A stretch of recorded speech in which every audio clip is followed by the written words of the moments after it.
কবি ফররুখ আহমেদ, তিনি আমার ভাসুরান। তিনি রেনেসাঁর ইসলামীয় কবি ছিলেন। আমি চাই যে তিনার বসতভিটা দিয়ে যাতে রেল না হয়, সরকারের কাছে আমার বিনীত আবেদন রইল।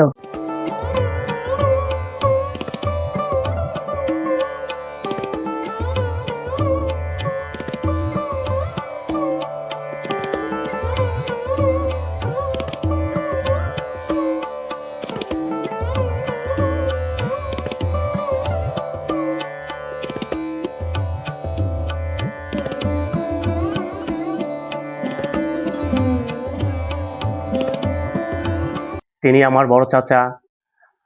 আজ পর্যন্ত সরকার তার বাড়ি কোনো পাঠাগার এবং কোনো গ্রন্থাগারের ব্যবস্থা করেনি, অথচ সরকার তার বাড়ির যে বসতভিটা সেটা ধ্বংস করার জন্য রেল নির্মাণ সড়ক করতেছে। সরকারের কাছে আমাদের বিনীত অনুরোধ, কবির এই বসতভিটাকে সংরক্ষণের জন্য প্রজন্মে যারা আসবে তারা কবিকে যাতে চিনতে পারে, সেই বাস্তবায়ন করার জন্য সরকারের প্রতি বিশেষ অনুরোধ করছি।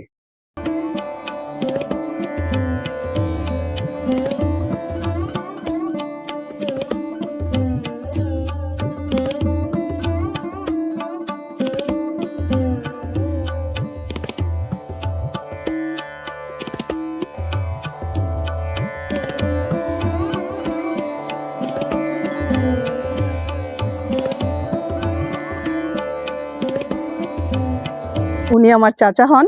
এই মাঝাইল গ্রামে উনার জন্মস্থান। তো উনার জন্মভিটা অবহেলিত হয়ে পড়ে আছে।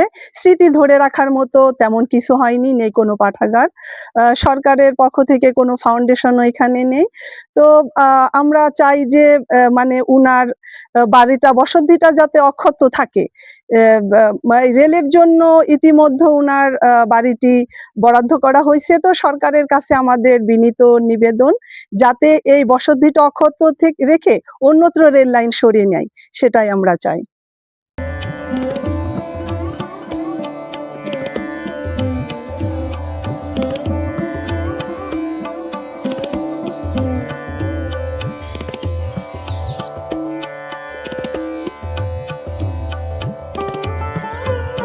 এই জায়গা কবি ফররুখ আহমেদের জন্মস্থান, এটা তার বাড়ি।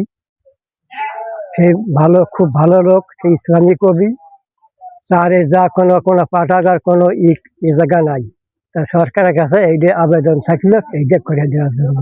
ইসলামিক রেনেসাঁর কবি ফররুখ আহমেদ সাহেব, তিনি তিনার জীবন দশায় যে কবিতা এবং গল্প আবৃত্তি করেছেন, তিনি হক এবং বাতিল, সত্য এবং ন্যায়ের কথা বলেছেন।